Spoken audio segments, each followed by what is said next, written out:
తదుపరి రాశి ధనుస్సు రాశి. ధనుస్సు రాశి అనగానే సాజిటరస్ అంటారండి. మూలా నక్షత్రం 1, 2, 3, 4 పాదాలు, పూర్వాషాఢ నక్షత్రం 1, 2, 3, 4 పాదాలు, ఉత్తరాషాఢ నక్షత్రం 1వ పాదం. ఆదాయం 11, వ్యయం 5 అండి. రాజపూజ్యం 7, అవమానం 5. మరి వీరికి ఒక రకంగా చూస్తే ఆదాయం బాగుంది, ఖర్చు తక్కువ ఉంది, రాజపూజ్యం కూడా ఎక్కువ ఉంది. గురువు వచ్చేసేటికే మే వరకు 5వ స్థానంలో అద్భుతంగా ఉన్నాడు, శుభుడై ఉన్నాడు, అన్ని విధాలుగా బాగుంటుంది. పిల్లల ద్వారా సంతోషకరమైన వార్తలు వినే అవకాశం ఉంది. అనుకోకుండా శుభ ప్రయత్నాలు కార్యక్రమాలు నెరవేర్చే అవకాశం ఉంది. గౌరవ మర్యాదలు కీర్తి ప్రతిష్టలు పెరిగే అవకాశం కూడా ఉంది.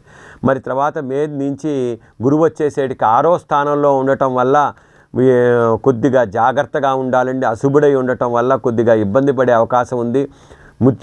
మిత్రులతోటి, స్నేహితులతోటి, బంధువులతో, చుట్టాలతో గొడవలు పడే అవకాశం కనిపిస్తుంది.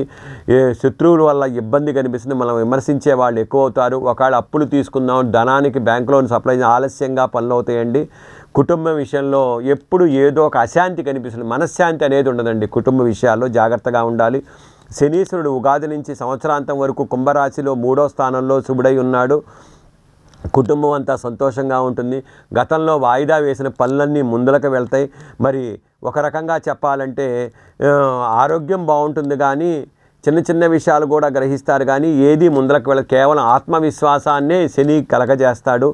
రాహు వచ్చేసాడు ఉగాది నుంచి మీనరాశిలో 4వ స్థానంలో అశుభుడై ఉన్నాడు. కాబట్టి కుటుంబ స్థానం ఉండడం, కుటుంబంలో అనేక చికాకులు ఉంటాయి. కొన్ని పనులు వాయిదా వేసుకోవాల్సి వస్తుందండి. మరి వృధా ప్రయాణాలు కలిగే అవకాశం ఉంది. ఆరోగ్యం పోయి అనారోగ్యం కలగడం వల్ల ఖర్చు కూడా ఎక్కువ అవుతుంది. గృహంలో అనేక మార్పులు చోటు చేసుకునే అవకాశం కూడా కనిపిస్తుంది. మరి కేతు వచ్చేసేటి ఉగాది నుంచి కన్యారాశి వరకు 10వ స్థానంలో సాధారణ శుభుడై ఉండటం వల్ల ఏ నిర్ణయం తీసుకోలేరండి. అంటే ఒక ఆలోచన ఉండదు. కాసేపు కొద్ది ఆలోచన, వైరాగ్యం, విరక్తి వస్తుంటుంది. రుణ ప్రయత్నాలు చేస్తుంటారు. విమర్శించే వాళ్ళు ఎక్కువగా ఉంటారు. ఎక్కువగా బాధపడే అవకాశం కనిపిస్తుంది. ఇంట్లో కూడా అశాంతి కనిపిస్తుంది. మొత్తం మీద చూస్తే కేతువుకి గ్రహశాంతి చేసుకోవడం ధనుసు రాశి వాళ్ళకి చాలా చాలా అవసరం.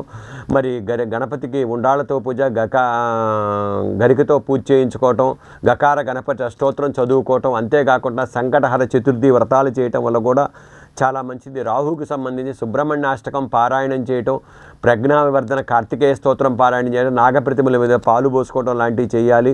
మరి శనీశ్వరుడు కూడా 3వ స్థానంలో ఉండటం వల్ల శని వల్ల ఇబ్బంది. ప్రతి శనివారం శనికి తైలాభిషేకం చేసుకోవటం కూడా చాలా మంచిది.